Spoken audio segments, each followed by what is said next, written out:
Hey, what's up, what's up, what's up? How you doing? How you been? What's going on? What's good? How you getting it in? Body getting it funny? What's going on, people?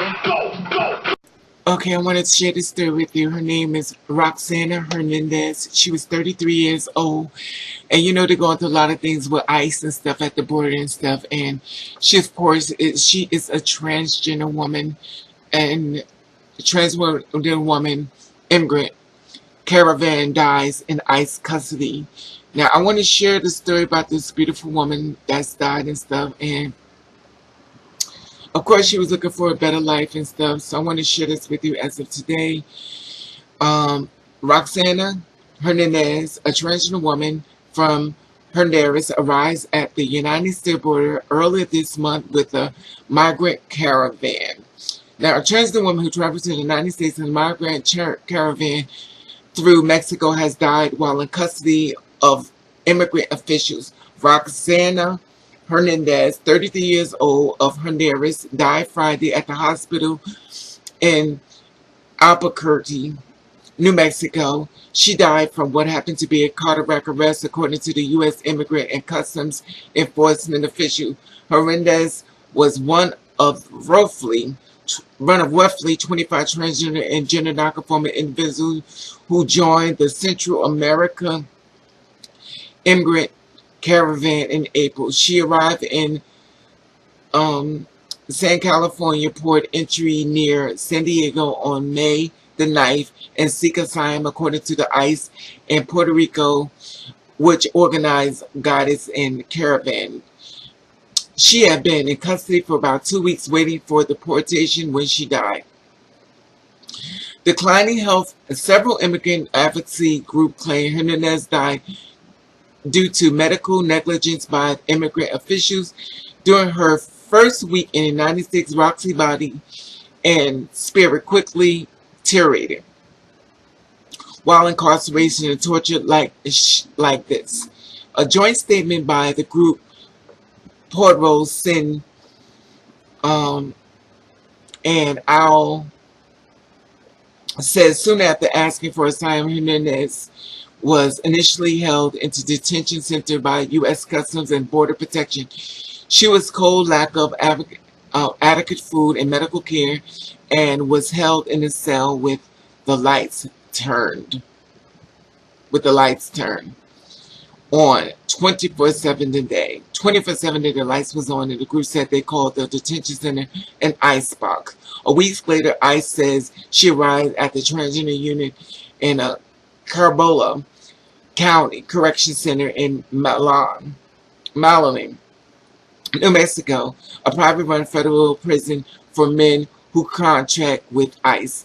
By the next day, she was taken to the local hospital with symptoms of ammonia, dehydration, and complications associated with HIV, the ICE said. Hours later, she was transferred to a hospital in Albuquerque, which she remained in intensive care until her passing, the agency said. Prior to abuse, we know transgender people regularly suffer ICE detention, and the death of Ms. Hernandez sent a message that transgender people are disposable and do not deserve dignity, safety, or even life. Said Isa, a deputy director of the Transgender Center, in a statement about Hernandez's death. ICE noted that comprehensive medical care is provided for immigrants from the moment they arrive and throughout the stay. The ICE detention received medical, dental, and mental intake screening within 12 hours of arrival of each detention facility, a full health accessory within 14 days of entering ICE custody or arrive at the facility, and access to daily sick call 24 hours cure, it states.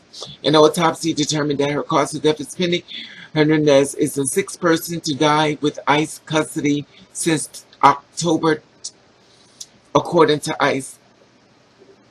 Now, Hernandez was fleeing.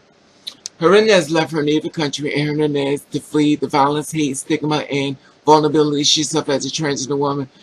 Um, Pedro Sin said now, she said that in the United States, the opportunity to start a new life free of abuse, risk, and threats by seeking asylum.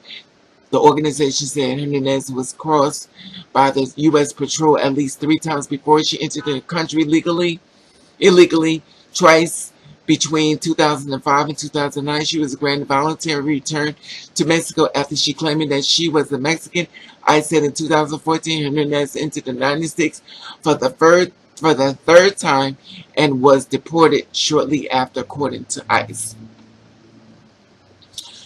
So basically, they're saying they ain't got nothing to do with her death and stuff, and they're blaming it on cardiac arrest and stuff. 33 years old. Unbelievable. You know, this one, it's horrible. And for all my trans women out there and trans men, God bless you, because I know the struggle is hard for y'all and the risk of everything that y'all go through just for freedom. And it's really sad because everybody wants to come to the United States, the land of the free, home of the brave. But the sad part about it, y'all wanted to come here before this president. Y'all don't want to come here after this president, because this president right about now is just as bad as where y'all probably coming from. And probably what you heard about America and stuff right now is not really shared at this present time. And I would love to say, yes, come on over, you know. But the sad part about it, we don't even know what we're up against as well as up against. Just in case somebody, you know, you trans women are hearing this and trans people, we don't even know what we're going through. And it's sad because you're trying to come here for a better life, and ICE is catching y'all, putting y'all on assignment, doing stuff like this, and it's almost making it even worse for you. We really need another president that's more for equal rights and people and care about people, not the one we have right about now, just my opinion. You know, because at the end of the day, when you're trying to find some type of peace and freedom, a lot of trans people, even in the United States, are not even safe from a lot of things and stuff. So, you know, you're in my prayers and be very safe and stuff when you're doing this type of thing. And, you know, they're trying to save AIDS and stuff like that. I mean, I don't believe that. I just believe it's all about covering your butt. When somebody does something, somebody dies, they always try to find something because they, oh, well, she was sick. I know how the system works. I get it. You want to take it off of you and throw it on her because she can't speak for herself because she's dead. But rest in peace, my sister. Rest in peace. And like I said before, I love your feedback on this. And the family, you're in my prayers. And my other two-spirited people over the country trying to get over. Be careful, y'all. Like I said before, you have a story you need to cover, you can email me at ravenover@yahoo.com. Please don't put the storyline in the comments and let you know I love you. And thank you for watching. Catch the Rave.